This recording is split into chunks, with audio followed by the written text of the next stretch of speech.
Hello, everybody. Welcome to bilisummaashow right here on YouTube.com.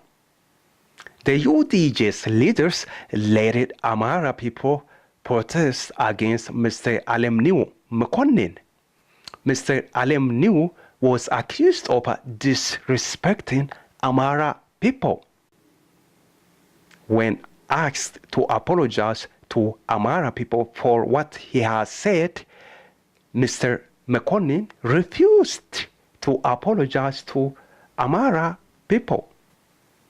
So the Amara people organized and protest against Mr. Mekonnen. The protest was reported very, very successful. Good job. Thanks for watching bilisummaashow.